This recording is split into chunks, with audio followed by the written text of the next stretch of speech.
Segunda de Timoteo, capítulo 3, versículos 14 al 17. Tú, en cambio, persevera en lo que aprendiste y en lo que creíste, teniendo presente de quiénes lo aprendiste, y que desde niño conoces las sagradas letras, que pueden darte la sabiduría que lleva a la salvación mediante la fe en Cristo Jesús. Toda escritura es inspirada por Dios y útil para enseñar, para arguir, para corregir y para educar en la justicia. Así el hombre de Dios se encuentra perfecto y preparado para toda obra buena. Palabra del Señor. En este tercer capítulo de Teología a la Carta, quiero que hablemos un poco de las Sagradas Escrituras, pero quiero que en conjunto podamos entender qué son las Sagradas Escrituras, por qué Dios quiso consignar por escrito su revelación y cómo debemos tomarla hoy como cristianos católicos. ¿Cómo nos sirven las Sagradas Escrituras? ¿Cómo sirven a nuestra salvación, a nuestra vida y a nuestra alma? Creo que como católicos es un muy buen ejercicio el plantearse por qué Dios hizo las cosas como las hizo. Si bien es cierto que gran parte de ellas no podemos entender el proceso por el cual fueron hechas, muchas son misterios, obras de la gracia divina que nos cuesta comprender, lo que sí podemos buscar entender es por qué razón Dios quiso hacer lo que hizo. En este caso, por ejemplo, yo planteo el por qué Dios quiso hacer las Sagradas Escrituras, por qué Dios quiso consignar en escritos la revelación que le fue dada a los hombres, cuál fue la razón, el objeto de Dios para llevar a cabo esa consignación. Y al tener este pensamiento se me viene a la cabeza este versículo que acabamos de leer, en la que nos dice, toda escritura es inspirada por Dios y útil para enseñar, arguir, corregir y educar en la justicia. Lo primero que podemos extraer de esto es que nos dice, toda escritura es inspirada por Dios. Importante destacar que escritura está con mayúscula. Esto que nos dice, no que literalmente cualquier escrito esté hecho por Dios, sino que los escritos que hablan de Dios y que Dios habla a través de esos escritos, que son los libros inspirados, los libros que hablan de la salvación, son justamente libros de sabiduría. Libros de sabiduría para llegar a la salvación que anunció Cristo Jesús. Y para entender esto tenemos que entender que todas las Sagradas Escrituras, las cuales llamamos palabra de Dios, hablan de una sola persona, hablan del Verbo de Dios, hablan de Cristo. Todas las Sagradas Escrituras son cristocéntricas, tienen así a Cristo por centro y razón. Y tenemos que entender esto para poder llegar a esa conclusión. ¿Por qué todas las escrituras, las sagradas escrituras, son de provecho para nuestra propia salvación? Sin embargo, es muy importante comprender esto para entender la razón de las sagradas escrituras. La Biblia no tiene por objetivo hablar de las situaciones y de las cosas humanas. No tiene por objetivo hablar de las cosas de este mundo. Toda enseñanza que se encuentre en la Escritura, en la palabra de Dios, nos habla de una sola cosa, Cristo, y lo que vino a anunciar, el reino de Dios. Todas las escrituras nos dirigen a la salvación y pretenden enseñarnos cómo salvarnos. Todas las escrituras, sí, nos hablan del hombre, también dan clases de antropología, pero con un objetivo salvífico. Por ejemplo, en el Génesis vemos la creación del hombre, en un estilo literario narrativo mítico, típico del Antiguo Oriente, cuando fue escrito. Sin embargo, detrás de ese mito hay verdades teológicas profundas que nos hablan de quiénes somos y de quién es Dios, nuestro Creador. Por poner solo un ejemplo, el hecho de que el Génesis mencione que el hombre fue hecho a imagen de Dios, nos habla realmente de una verdad tanto antropológica como teológica. nos habla de la verdad de que somos dignos de participar en la vida de Dios. Y esto es rotundamente esencial para poder comprender lo que es la salvación, lo que es el paraíso. Porque después de todo, la vida eterna es participar de la vida de Dios. De cierta manera, y aunque es un misterio, el hombre se diviniza al salvarse. Logra participar de la vida eterna de Dios, de sus gozos, de sus bienes, de sus virtudes, de su gracia, pero sobre todo, y por sobre todas las cosas, de su amor eterno, del mismo amor que une al Padre con el Hijo. Sin embargo, si nosotros creemos que el humano es incapaz de Dios, es indigno de Dios, nos confundiremos y no lograremos llegar a esa salvación que Dios por amor quiso que tengamos. Es por eso que el Génesis explica como lo explica. Por eso dice que fuimos creados a imagen de Dios. Por eso yo dije al principio de este capítulo que era importante plantearse el porqué de las razones que tuvo Dios para hacer lo que hizo. ¿Qué quiso decir Dios con este versículo? ¿Qué quiso decir Dios con este capítulo? ¿Qué quiso decir Dios con esta enseñanza? Hay verdades profundas detrás de cada versículo de la Biblia que nos salen a plena luz. Como bien sabemos, por ejemplo, las parábolas de Jesús fueron dichas de esa manera para que solamente la gente que estaba en gracia de Dios pudiera entenderlas, para que la gente que no gozaba del don del Espíritu Santo pudiera malinterpretarlas, pues muchas de esas, si las hubiera dicho de forma clara y sin parábolas, sin cuentos, si Jesús hubiera hablado con la verdad de forma clara, muchos lo hubieran malinterpretado, otros se hubieran asustado, muchos no lo hubieran entendido y quizás eso lo hubiera alejado del Señor. Es por eso que Dios quiso contar estas verdades de la forma en que fueron contadas, para que sólo a través de los ojos de la fe se entiendan. Y son estos mismos ojos de fe lo que le dan la seguridad al hombre de saber comprender verdaderamente la verdad que quiere ser revelada detrás de cada mensaje. Entonces, ¿esto qué significa?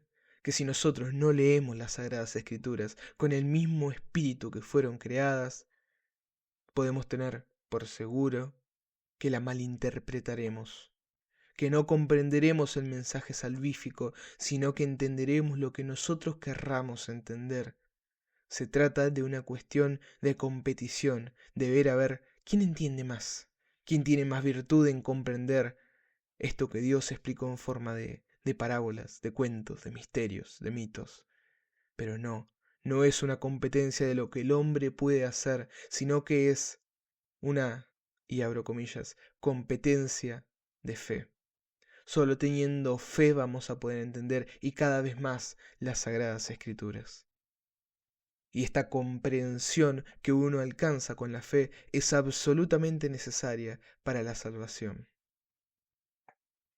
Es por eso que Dios, el Señor, ha querido consignar por escrito gran parte de la revelación que le hizo a los hombres, para que esa revelación no cambie, para que perdure a lo largo de la historia y nos llegue a nosotros de la misma manera que les llegó a los primeros judíos que tuvieron contacto con Jesús.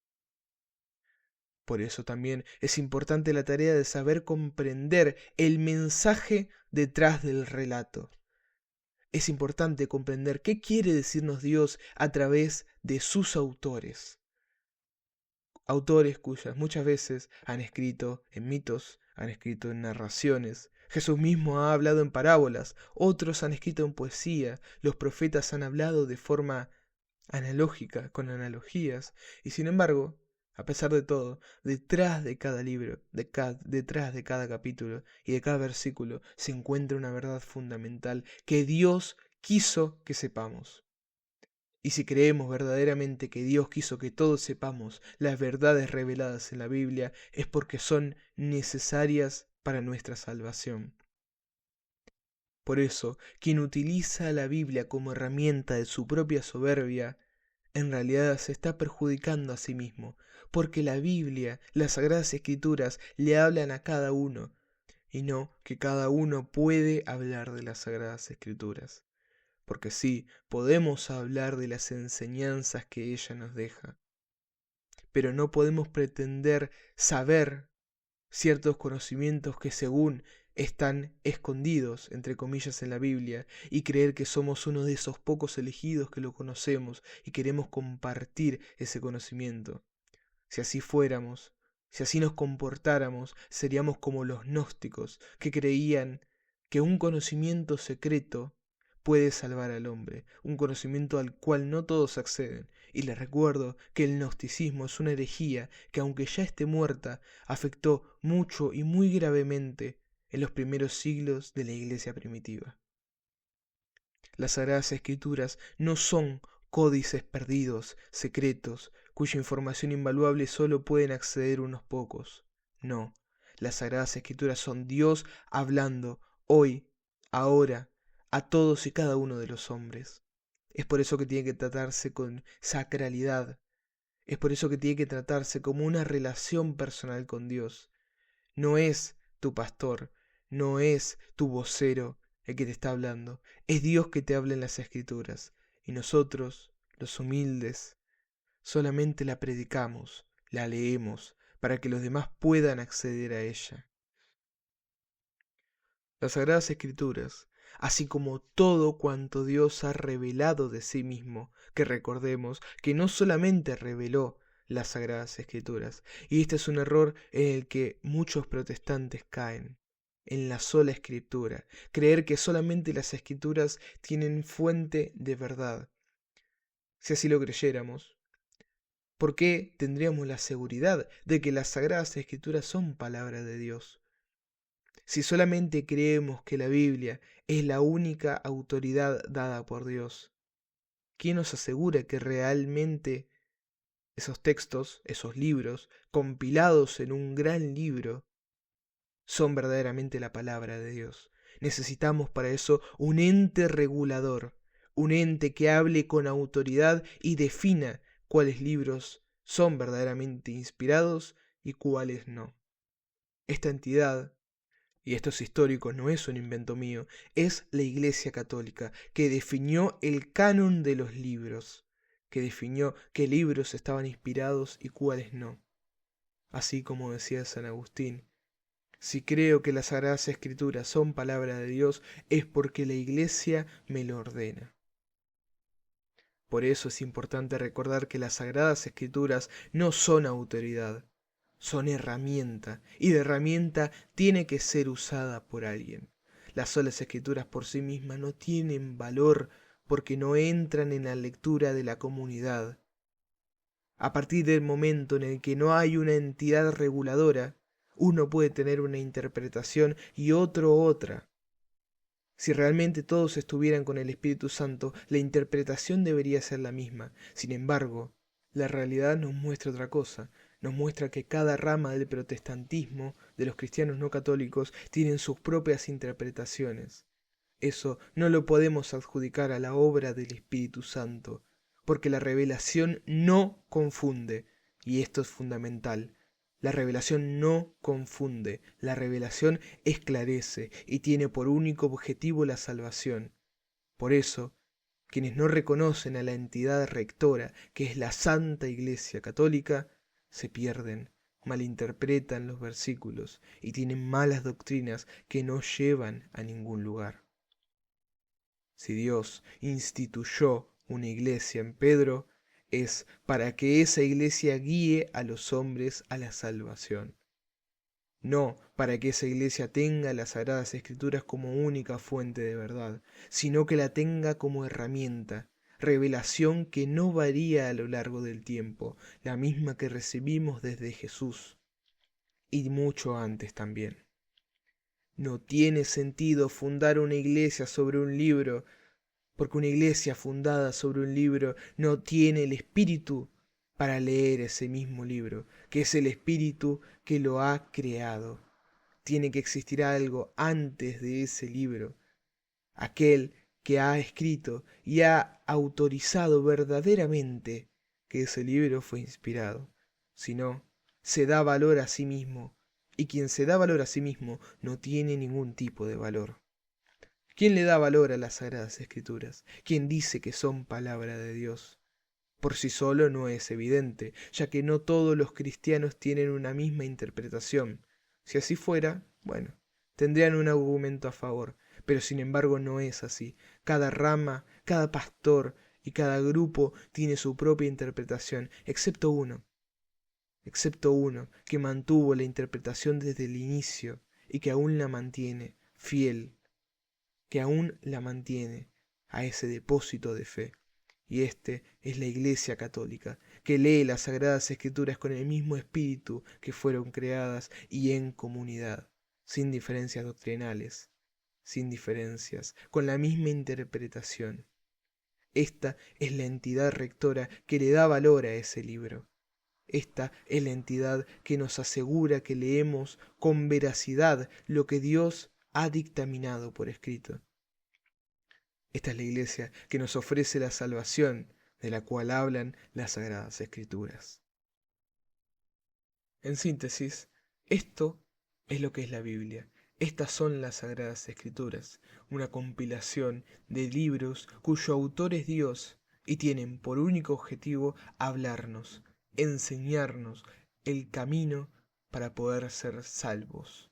No podemos esquivar ni la menor de las palabras dentro de las Sagradas Escrituras, pues todas nos hablan de lo mismo. Y el hecho de que ignoremos, aunque sea el más mínimo versículo, nos habla de que estamos ignorando a Cristo, porque quien ignora las Sagradas Escrituras es a Cristo a quien ignora. Es por esta razón también que la Iglesia Católica toma a la Biblia como fuente y estructura de toda su teología. No puede haber teología sin Sagradas Escrituras, porque es la fuente más fiel, original y no cambiante que tenemos de la revelación divina. Ojo, sin desprestigiar ni a la tradición apostólica ni al Sagrado Magisterio, que tienen igual de veracidad que las Sagradas Escrituras. Sin embargo, usamos este libro inspirado porque es Dios hablándonos directamente, sin intervención humana. Es la revelación perfecta. Por eso es que lo usamos como columna vertebral, porque tiene la verdad y la fuente de toda la salvación. Por eso es que decimos que luego de la muerte de los apóstoles se ha terminado la revelación del Señor. ¿Qué quiere decir esto? Que el Señor ya no tiene nada más para decirnos hasta el día de su segunda venida. El Señor Dios ya ha dicho todo con su Hijo, y todo cuanto necesitamos saber se haya consignado por escrito y en el depósito de la fe, que es la tradición apostólica y el magisterio de la Iglesia Católica. Nada más necesitamos, no habrá nuevas revelaciones hasta el día de la segunda venida de Cristo, la parucía, en la cual el Señor glorificado vendrá con todo honor y toda gloria a juzgar a vivos y a muertos. Paz y bien.